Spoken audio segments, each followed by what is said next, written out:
Alright guys, what is going on?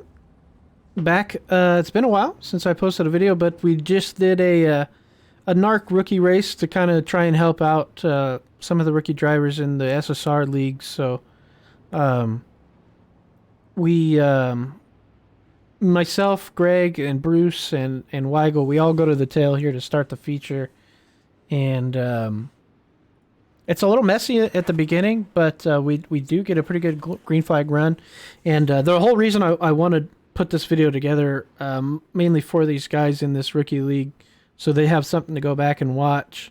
A couple guys had asked about my inputs and stuff like that, because I ran the bottom for most of the race. So I was the only one down there, I think. And, they just asked, like what, are you trail braking or how much throttle, et cetera, et cetera. So here early on in the race, I could probably fast forward till we get going here because there are some cautions.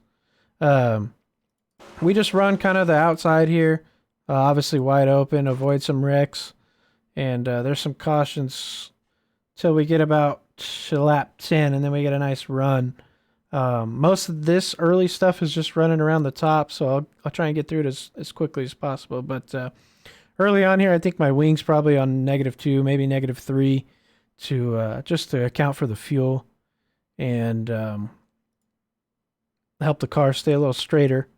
And at this point, I wasn't really trying to pass guys. This is their rookie league. Not out here to like be the cause of a wreck or something, being too aggressive. So we're just kind of hanging back, letting these guys, figure it out here and help them when they needed help. And I'm actually really glad I showed up to do this because, the way the track wore in was almost just like an official would, where the top is good for a few laps and then the bottom really comes in. And if you can put that left front on the seam, right on that berm, it's definitely the fastest way around, at least after halfway in the official races. I know the official races are done and gone now here at but it's still a pretty good lesson if they ever do come back. So I hope you guys are able to take something out of it. I probably won't talk too much during it. We do get the green flag run here. I think I restarted, what is that, 7th, I guess? Yeah, so we restarted 7th, and the guy in front of me had gotten a slow restart, so I didn't want to get a black flag, so I just got out of the gas, and that kind of forced me to go to the bottom. So then I was like, oh, okay, there's a lot of moisture down there. And from here on out, we're just kind of seeing what we can do. The wing's probably back, -4, -5 by now. And the thing about Knoxville is, well, especially in an official race or a league race you might do, the exit of the corners can get pushed up really, really high. As far as slick goes. So when it comes to completing passes, it can be kind of scary on the bottom sometimes because the guys on the outside might be caught up in the cushion or might be caught up in the wall, and it just darts them straight to the left. So you can be down here as low as you want, oftentimes being an innocent bystander, and get absolutely obliterated by a car who got caught up on the cushion on the exit of 2 or 4. And so you'll see me throw a couple sliders here. We're up to 3rd. And once I catch these guys here in 1st and 2nd, you'll see me throw a couple sliders and complete that pass. And all that means is me just getting out in front of that guy for sure. If that guy happened to get a really good run on the top, or I missed the bottom and we're side by side coming out of the corner, that's a dangerous, dangerous spot to put myself in. And I just don't like doing that. I'll throw a slider when it's clear every single time, more oftentimes than not, on a big track like this at Knoxville, just for the safety and the peace of mind, knowing that, okay, I'm in front of that guy, there's no way he can come down and get into the side of me running the bottom. So there, I throw the slider on 2nd and immediately get back down to the bottom here in 3 and 4. And I don't know if I'm doing it yet. I haven't been watching, but a little bit of brake taps and lifting and stuff like that to run the bottom. And again, pass for the lead there, complete the slider. And these guys are in my lane, so I cut the corner off. Knoxville's a long way around in the 360s, so it is oftentimes the slower line. I go and test it out right here. You can see all over the marbles, all over the cushion, and it still just wasn't exactly where I wanted to be. It was slower than a few of my previous laps. This is lap 18. I ran a 16.924. So immediately just, okay, I figured, well, that's not faster than what I've been doing, so let me go right back down to the bottom. And again, when it gets real thin on the bottom like this, it's a lot of throttle and a lot of, a little bit of goose, give it a good hard tap every now and then to keep that car rotated. You never want to be all over that berm and have it shoot it up the track on you. So you got to get as close to that seam as you can, right in here.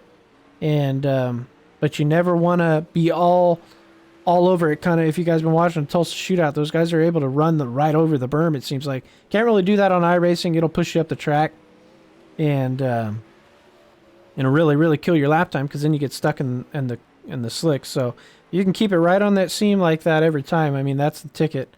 We must have had a caution. And yeah, so we go green here again. And I had a big, let's go back and look how big the lead was to second. Pretty decent lead, so I knew that my time and my lap times are much better, that I didn't need to change my line at all. Nobody's down here. Nobody's really making it slick other than me. That's not going to be the case in an official race that you do. Obviously, guys are going to be fighting for position, or guys are going to be able to run this line and they're going to go down there with you, so it's going to get slick. But we go green again, and then I just right back down to the bottom. Don't hit it perfect on the restart, but settle the car down and get it back in the moisture on the exit. And I think I was a little bit tight. The wing was either probably on 5 or so I probably went back to 4. And you'll see, I'm giving it like, dropping out of it to maybe 40% and then getting right back into it, to keep the car turned, and then a little tap of brake. It's all feel. It's really hard to explain. Like guys had asked me, are you trail braking and stuff like that? It's hard to explain. After the race is said and done, it's really hard to, in my mind, say, yes, I was trail braking, or yes, I was doing this with the throttle, because it's so much feel. And if you can feel going into the corner, okay, I'm gonna need to tap the brake here, or I'm gonna need to give it a shot of gas here, or might be both at the same time every now and then. It's just kind of, it's so much of a feel thing that it's really hard to just come out and blatantly say, yes, I'm trail braking, because I don't trail brake every lap, obviously. I trail brake if I need it, and I if I don't, I don't. I didn't trail brake there in that corner. I didn't feel like I needed to, I guess. Coming into this corner, this was the last lap. I was trying to widen out these corners to see if it would get faster if I entered a little wider, and instead of staying like really low, but it wasn't much faster at all. Again, just stay glued to the inside seam there as much as you can. I was on 24 wing, probably -4, -5 there at the end, and 542 gear. And just not spinning the tires. That's the biggest thing. The race is over here, and I was just going burning more fuel off. See how the top was. It's all throttle on the bottom, especially at Knoxville, especially, pretty much every track. But how technical Knoxville is on the bottom is, it'll make or break your race, really. So if you can keep that left front glued to that berm right on that seam, it's definitely the fastest way around in the 360. It's not always the fastest way around in the 410. The slider lines and the top and stuff like that. 410 is so much faster than these cars that it makes quite a bit of difference when you're going around the top. You can be straight as an arrow, running the top in the 360s, and it's just such a long way around in these cars that it makes it really tough to be fast on the top, even if you're perfect. A guy on the bottom can be doing this every lap, just absolutely glued to the seam there on the berm, and running away from you, and you're figuring like, God, man, that guy, like, I'm full throttle around the top, like, how's that guy so much faster on the bottom, and it's just a much shorter way around the track. And you're not losing that much speed when there's, you know, that much grip on the bottom, especially on the exit, when you can get back into throttle that quickly. That, you know, it makes a huge difference when it comes to being on the bottom and being on the top. You know, if you get in a league race, a lot of times the middle can come back in. If a lot of guys had run the very bottom, the middle can become really good at Knoxville, because so many marbles come up off the bottom that the middle will become pretty good. And, you know, you might still be pretty wide open around the top. You know, you might lift here now every now and then, but, you know, you'll see a guy driving it right through the slick, and you're thinking, that's counterintuitive to everything I've ever been taught, just driving right through the slick. I'm up here on the cushion and almost hammer down all the way around, but this guy's in the middle of the track through the slick, and it's faster. That's just Knoxville. That you know, I dislike this track a lot.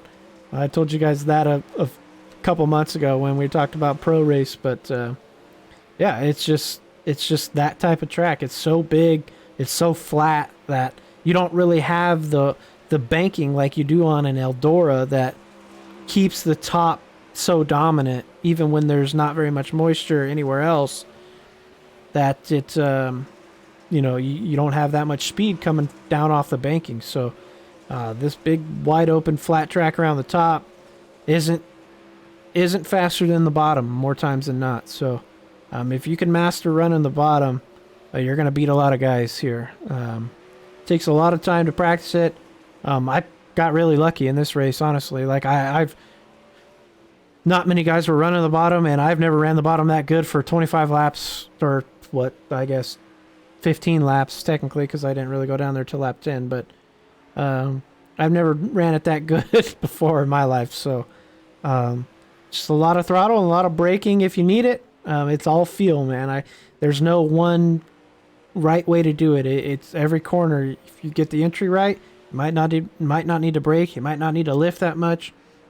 And if you mess it up, you might need to. It's all about minimizing mistakes, especially when you're running the bottom, and making sure you're not shooting off the berm and getting too close to it to where it launches you off. So that's really it for this one. I didn't want to make this too long. Just kind of directed at the NARC rookie guys here, and I don't want to bore you guys to death just talking your ears off. So appreciate you guys watching and all the subs that have been coming in recently.